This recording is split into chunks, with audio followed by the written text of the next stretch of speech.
అందరు నమస్తే. రాష్ట్రంలో ఇప్పుడు ఏం జరుగుతుందంటే బూత్ రాజకీయం జరుగుతుంది. బూతులు ఒక ఆయన స్టార్ట్ చేస్తారు, ఇంకొకరు కొనసాగిస్తారు. రేవంత్ రెడ్డి ముఖ్యమంత్రిగా ఉన్నారు. ఆయన ప్రతిపక్షాన్ని ఇరకాటంలో పెట్టాలనుకుంటే రాజకీయంగా అయినా సరే చాలా అంశాలు ఉంటాయి, చాలా ఆధారాలు ఉంటాయి. గవర్నమెంట్లో ఉన్నారు కాబట్టి ఏ ఆఫీసర్ అయినా ఏం జరిగిందంటే తీసిస్తారు. అవి పెట్టి ప్రతిపక్షాలను కట్టడి చేయొచ్చు. ప్రతిపక్షాన్ని నువ్వు కూడా వద్దు, ప్రతిపక్షాలను అంటే ఇప్పుడు బీజేపీ గురించి ఇప్పుడు ఏం మాట్లాడదాం, తర్వాత మాట్లాడదాం. ఎందుకంటే వాళ్ళు ఇంకా యాక్టివ్ కావాల్సిన అవసరం ఉంది. వాళ్ళు ఏం క్వశ్చన్ చేస్తలేరు ప్రభుత్వాన్ని. బీజేపీకి రేవంత్ రెడ్డికి కాంట్రవర్సీ ఏం లేదు. రేవంత్ రెడ్డి ఏడోపోయినా బీఆర్ఎస్ నుంచే మాట్లాడుతున్నాడు కాబట్టి మనం కూడా అదే మాట్లాడదాం. ఇక నిన్న ఢిల్లీలో చిట్చాట్ చేసింది కదా, చిట్చాట్ అంటే కూడా దానికి కూడా నైతికత ఉండాలి. అది కూడా ఒక ముఖ్యమంత్రి మాట్లాడుతున్నప్పుడు ఇంకా ఎక్కువ నైతికత ఉండాలి. మస్తు మాట్లాడతారు. అసలు ఏ పదవిలో లేనోళ్ళు, అసలు రాజకీయాలు లేనోళ్ళు ఏమైనా మాట్లాడితే నడుస్తుంది, ఏం కాదు. కానీ ఒక అథెంటిసిటీలో ఉన్నప్పుడు అథెంటిసిటీగానే మాట్లాడాలి. ఇప్పుడు ఏమైంది, ఒక్క మాట అన్నాడు, 10 మాటలు అనిపించుకున్నాడు. కౌంటర్ ఇచ్చింది కేటీఆర్. ఆయన మాట్లాడిన లాంగ్వేజ్కు అదే లాంగ్వేజ్లో కౌంటర్ ఇద్దాం అనుకుంటేమో కేటీఆర్ కూడా అట్లే మాట్లాడేసిండు. అసలు ఏం జరిగిందో చూద్దాం. ఎందుకంటే రేవంత్ రెడ్డి మాట్లాడిన మాటలకు సొంత పార్టీ కాంగ్రెస్ నేతలే, ఒక పెద్ద స్థాయిలో ఉన్న మంత్రులు లాంటి వాళ్ళు కౌంటర్ ఇయ్యని పరిస్థితి. ఎందుకంటే ఆయన మాట్లాడిన మాటలు అట్లుంటాయి. ఒక బేస్ ఉండదు, గాసిప్స్ మాట్లాడద్దు. ఇదేం ఫిల్మ్ నగర్ కాదు కదా, మనం సినిమా వ్యవహారం కాదు కదా. ఫిల్మ్ దాంట్లో నడుస్తాయి. ఎవరెవరితోనో ఎఫ్ఐఆర్ పెట్టుకున్నారంటే, ఎవరెక్కడనో పోయినరంటే, వచ్చిర్రంటే నడుస్తుంది. ఇది రాజకీయం రియాలిటీకి దగ్గరగా ఉండాలి. కానీ రేవంత్ రెడ్డి రియాలిటీకి దూరంగా ఓన్లీ గాసిప్స్ రాజకీయం చేసే ప్రయత్నం చేస్తే అబాస్ పాలు కావాల్సి వస్తుంది తప్ప వేరే ఏముండదు. అవతలలు ఇప్పుడు మనం ఒక మాట అన్నప్పుడు అవతల మనం కూడా మాట అంటాడు, పడాల్సిందే. ఎవ్వరమైనా సరే పడాల్సిందే. దానికి ఫీల్ కావాల్సిన అవసరం లేదు, బాధపడాల్సిన అవసరం అసలే లేదు. ఇక ప్రతిపక్షాన్ని కూడా గౌరవించడం నేర్చుకోవాలి ప్రభుత్వం, ఏ ప్రతిపక్షమైనా సరే. ఎందుకంటే మీరు కూడా ప్రతిపక్షం ఉంటారు, రేపు మీరు కూడా క్వశ్చన్ చేస్తారు, మీరు కూడా అవతల ప్రభుత్వాన్ని 30 తిప్పలు పెడతారు. ఇప్పుడు రాహుల్ గాంధీ బీజేపీ గవర్నమెంట్ను క్వశ్చన్ చేస్తలేరా సెంట్రల్లో? ఇంకా ఆడ కూడా అట్లే చేయాలనా? అంటే చాలా ప్రైవేటు మాటలు, అసలు సంబంధం లేని మాటలు మాట్లాడండి. కేటీఆర్ దానికి కౌంటర్ ఇచ్చింది ఈరోజు. ఒక్కొక్క వీడియో చూద్దాం. ముందు జగ్గారెడ్డి గురించి మాట్లాడాలి మనం. సంగారెడ్డి మాజీ ఎమ్మెల్యే రేవంత్ రెడ్డిని ఇరికిద్దామని చూస్తున్నట్టున్నాడు ఆయన. ఒక కామెంట్ చేసాడు, రేవంత్ రెడ్డిని ఇరికిద్దామని ఆ కామెంట్ చేసినట్టున్నది. ఒకసారి చూడండి. ఇప్పుడు అదే హరీష్ రావు ఏమన్నాడు, కేటీఆర్ కుమ్మన్న ఇమేజ్ రేవంత్ రెడ్డికి రాదు. ఓకే, ఓ పని చేద్దాం.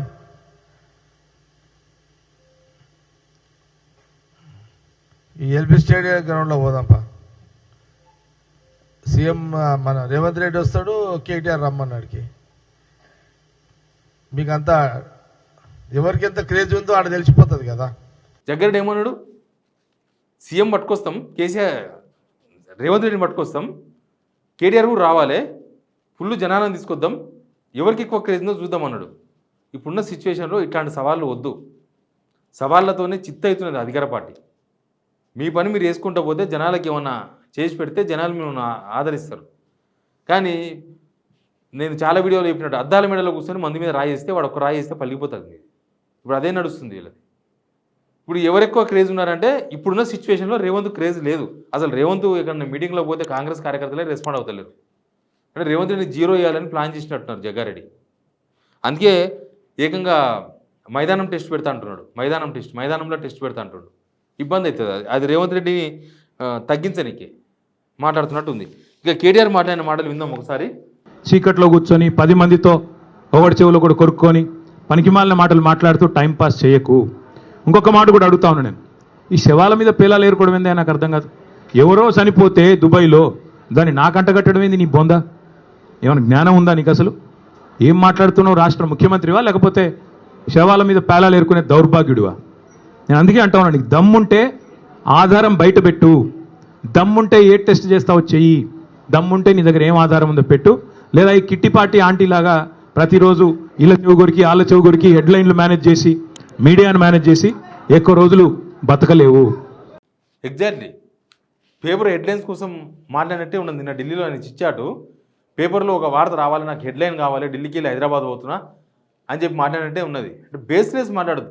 మాలాంటి జర్నలిస్టులే బేస్లెస్. ఇప్పుడు కేటీఆర్ మాట్లాడిండు, దానికి మనం విశ్లేషణ చేస్తున్నాం. రేవంత్ రెడ్డి మాట్లాడతారు, దానికి విశ్లేషణ చేస్తాం. ఇంకోరు ఏదైనా మాట్లాడితే ఇంకో ఇన్సిడెంట్ జరిగితే దాని మీద మాట్లాడతాం, ఎవరైనా జనాలు ధర్నా చేస్తే దాని మీద మాట్లాడతాం. బేస్లెస్ కాదు కదా. ఒక ముఖ్యమంత్రి బేస్తో మాట్లాడకపోతే ఇప్పుడు ఆయన ఏమంటున్నాడు, చేసుకో డ్రగ్ టెస్ట్ అంటున్నాడు. చేస్తారా పోయి? వాళ్ళు డ్రగ్స్ నెగిటివ్ వచ్చింది అనుకో, అప్పుడు ఏమవుతుంది, మీ ముఖం మాడిపోతుంది, మీరు మాట్లాడిన మాటలకు వాల్యూ ఉండదు. ఎవ్వరు తీయాలని అవసరం లేదు. రేవంత్ రెడ్డి గారి వాల్యూని ఆయన్నే తగ్గించుకుంటున్నాడు. ఎవరో చెప్తే ఇని చేదు, ఒక మంచి సబ్జెక్ట్ ఉన్న వాళ్ళని పెట్టుకోవాలి ఎంబడి, అంత చిచ్చోరగాలం పెట్టుకుంటున్నాడు. వాళ్ళకు తెలంగాణ గురించి తెలియదు, ఒక సబ్జెక్ట్ గురించి పర్ఫెక్ట్గా మాట్లాడలేరు, చెప్పలేరు, ఒక సజెషన్ చేయలేరు. అట్లాంటి చిచ్చోర బ్యాచ్ని ఎంబడి పెట్టుకొని ఇట్లాంటి గాసిప్స్ మీద చిచ్చాడు పెడితే ఇట్లే తిట్టు తినాల్సి వస్తుంది.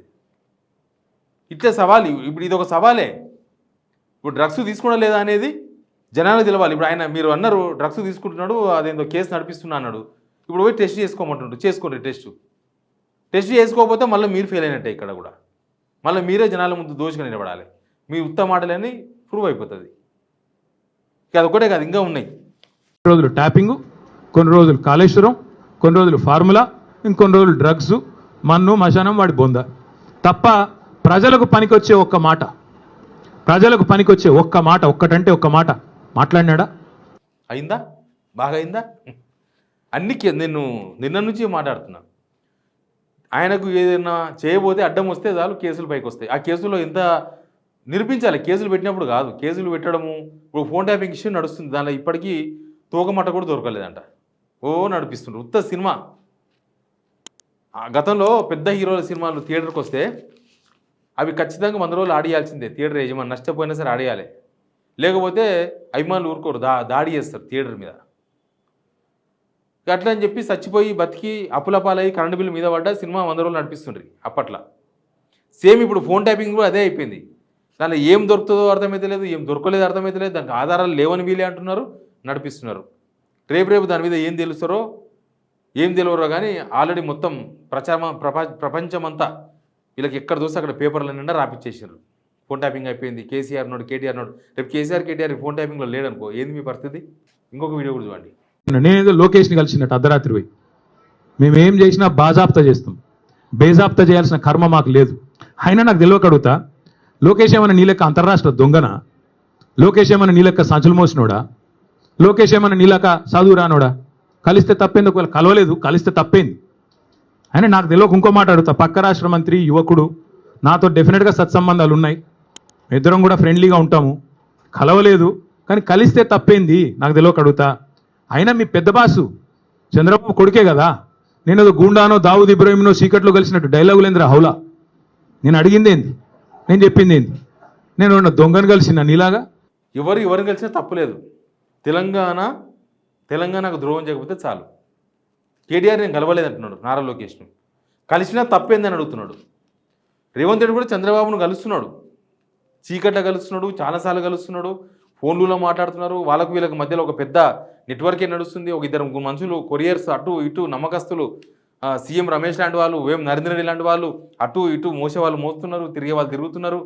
దానివల్ల మీ ఫ్రెండ్షిప్ వల్ల ఎవరికి మీ ఇష్టం ఏమైనా వేసుకోండి, తెలంగాణకు నష్టం జరగకూడదు. తెలంగాణకు నష్టం జరిగినంత కాలం ఎవరికి ఇబ్బంది లేదు. ఎవరు కలిసినా ఎవరికి వచ్చిన బాధ ఏమున్నది? ఆయన నారా లోకేష్ను కలిస్తే తప్పేందని అడుగుతున్నాడు. ఇక అంతరాష్ట్ర దొంగన అంటున్నాడు. ఇప్పుడు ఎవరు సమాధానం చెప్పాలి? నేను ఇవన్నీ ఎందుకు వినిపించిన మీకంటే, మనం అవతల వాళ్ళకి ఎంత గౌరవం ఇస్తే అవతల నుంచి కూడా మనకు అంతే గౌరవం రిపీట్ అవుతుంది.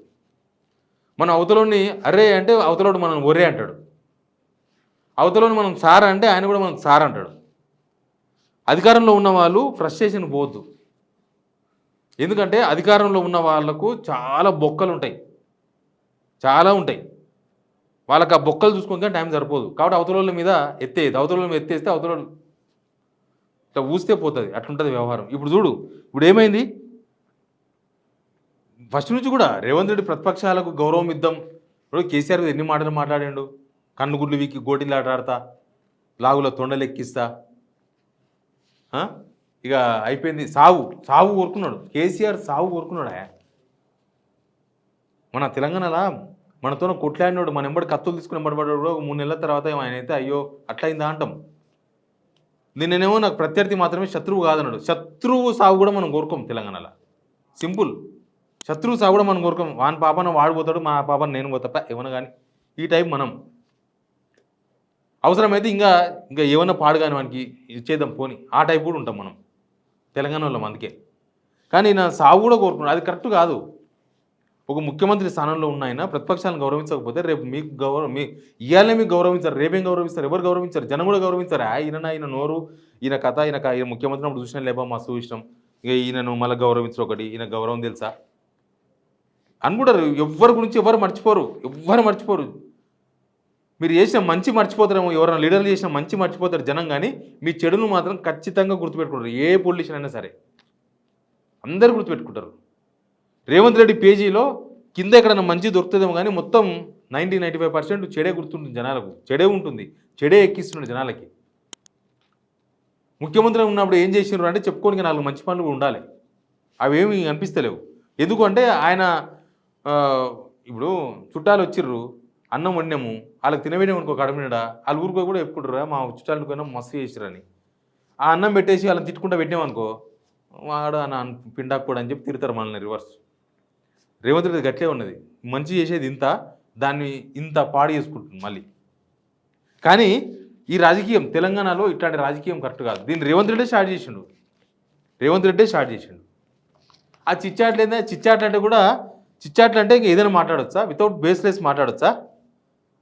మీడియా కూడా చెకింగ్ చేసేంత టైం లేదు మీడియాకు. ఒకటి మాట మాట్లాడేసిండు రేవంత్ రెడ్డి, ఇక ముఖ్యమంత్రి అయిపోయిన తర్వాత ఎందుకు చెక్ చేయాలనుకుంటుంది మీడియా? దానిలో ఫ్యాక్ట్ ఎంత? ఇప్పుడు మనకు తెలియకుండా సీక్రెట్గా డ్రగ్స్ మీద కేసు నడుస్తుందా? అంత సీక్రెట్గా కేసు నడుస్తుందంటే అది కుట్ర అవుతుంది. అది కుట్రతో మీరు చూపిస్తున్నట్టు లెక్కనే. మీరు ఆ మాట మాట్లాడినారు. హీరో లాస్ట్కు చస్తాడు అన్నారు, విలన్ సినిమాలో విలన్ లాస్ట్కే కదా సచ్చేది అన్నారు. అంటే ఎవరు చస్తారు ఇప్పుడు?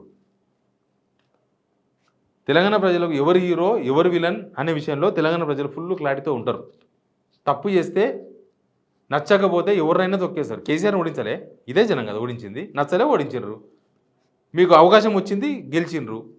మీరు దాన్ని సద్వినియోగపరచుకోవాలి. కానీ తెలంగాణకి ఏదైనా ప్రయోజనం చేకూరే మాటలు మాట్లాడాలి, తెలంగాణ ప్రజలకు మంచి జరిగే మాటలు మాట్లాడాలి. ఏందా పిచ్చి రాజకీయం పొద్దుగాలేస్తే? మీరు మంచి రాజకీయ నాయకుడు కాకుండా పోతున్నారు రేవంత్ రెడ్డి గారు, నో డౌట్. దీనిలో జనం ఇదే మాట్లాడుకుంటున్నారు. ఇంట్రెస్ట్ లేదు జనాలకి, ఇంట్రెస్ట్ పోయింది మీ మీద, మీ పాలన మీద, మీ మీద ఇంట్రెస్టే పోయింది. చూస్తలేరా మీరు మొన్న ఎక్కడ చెక్కులు పంపిణీ చేశారు ఇందిరమ్మ అని ఇది అని?